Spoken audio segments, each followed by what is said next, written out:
Good morning everyone, कैसे हैं आप लोग। My name is Deepak Gangwa, stand professor in Jyoti Vidyapeeth women's university. So in today's class I will teach you what is product life cycle. Okay, very interesting topic, very important topic in marketing management. So meaning, products like people have a certain length.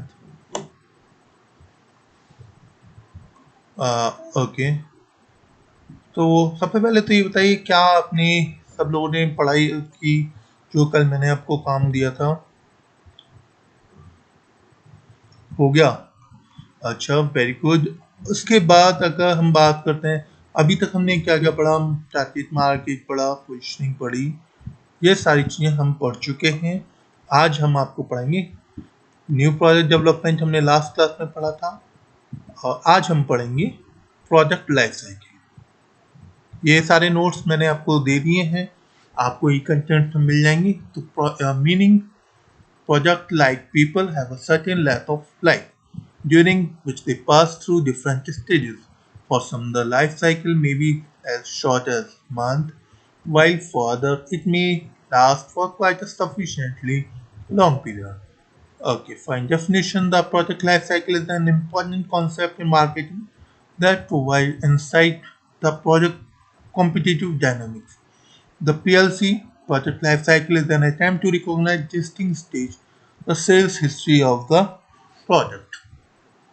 To say that a product has a life cycle, to assert four things. First one, product has a limited life.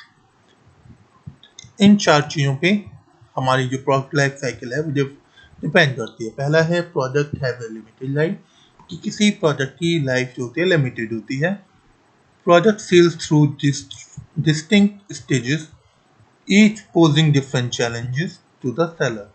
मतलब हर product की अलग अलग stages होती हैं जिसमें अलग अलग चैलेंजेस आते हैं सेलर के लिए।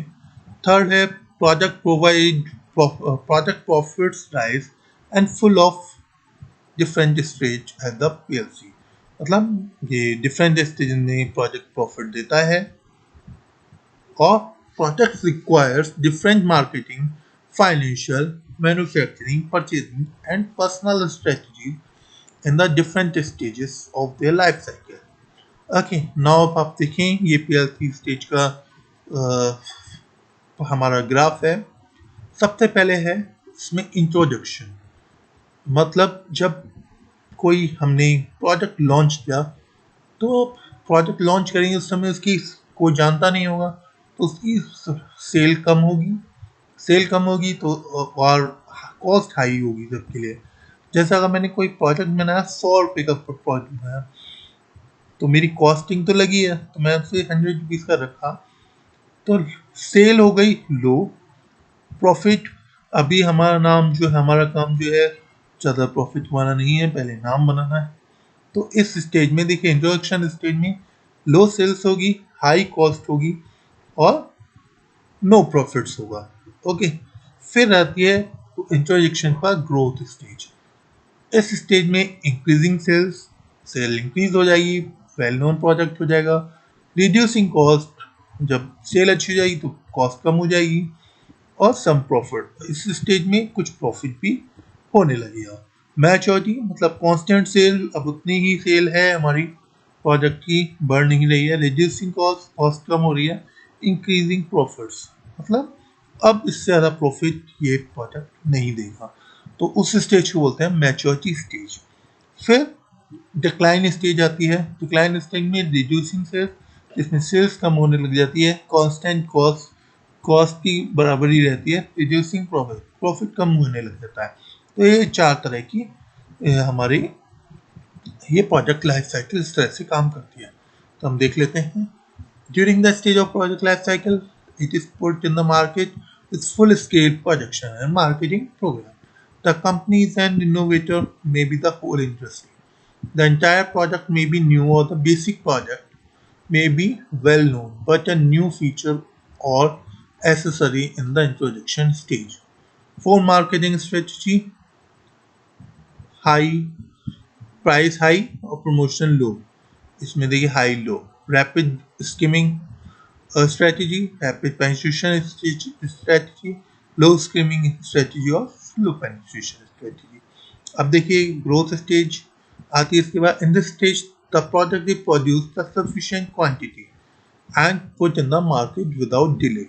The demand generally continues to outpace supply.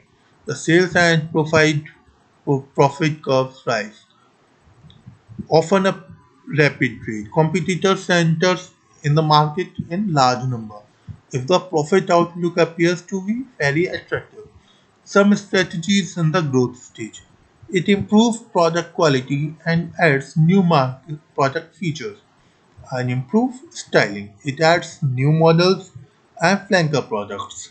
It enters new market segments. It increases distribution coverage and enters new distribution channels. It lowers price to attract the next layer of price sensitive buyers. It shifts from product awareness advertising to product preference advertising. इसके बाद आते हैं हमारे maturity stage. तो maturity stage में देखिए during this stage sales continue to increase. Sales हमारी increase होती रहेगी बट द डिक्रीजिंग रेट, लेकिन कमी आनी शुरू हो जाएगी. While the sales curve is levelling off the profits, जब हमारे प्रॉफिट में कमी आने लग जाएगी और both the manufacturer and the retailers are starting to decline. जब प्रॉफिट में कमी आने लगी तो डिक्लाइन स्टेज हो जाएगी ऑफ राइजिंग एक्सपेंडिचर, जहाँ हमारे एक्सपेंडिचर बढ़ जाएंगी और प्राइस हमारे लो होने लग जाएगा, उसे हम डिक्लाइन स्टेज बोलेंगे. Market modification, expand number of users, convert non users, enter new market segment, win competitors customers. फिर आता है increase annual usage, more frequent use, more usage per occasion, new and varied use. Then product modification. इसमें हमें क्या करना चाहिए जब हमारा डिक्लाइन स्टेज है या मैच्योरिटी स्टेज है, या तो हमें मार्केट मॉडिफिकेशन करना पड़ेगा या फिर प्रोडक्ट मॉडिफिकेशन करना पड़ेगा. मार्केट मॉडिफिकेशन किस तरह कर सकते हैं?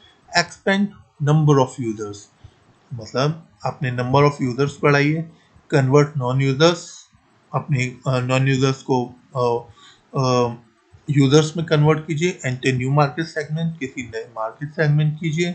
विन कॉम्पिटिटर्स कस्टमर्स, कॉम्पिटिटर्स से विन कीजिए. इंक्रीज एनुअल यूसेज, अपनी एनुअल यूसेज बढ़ाइए. मूव फ्रीक्वेंट यूज कीजिए. मोर यूसेज पर ओकेजन, मोर यूसेज ओकेजन पे मोर यूज कीजिए. ये सारी चीज़ें हैं हमारी मार्केट मॉडिफिकेशन, इस तरह से किया जा सकता है. फिर आता है product modification. Strategy of quality improvement aims at increasing the product functional performance. It is durability, reliability, speed, and test. A strategy of feature improvements aimed at adding new features like size, weight, materials, additives, accessories that expand the product's versatility, safety, or convenience. A strategy of style improvement aims to increase the product aesthetic appeal. The periodic introduction of new car models amount to style competition rather than the quality of feature competition. या फिर आप marketing mix में अपना modification कर दीजिए. वो कैसे करेंगे?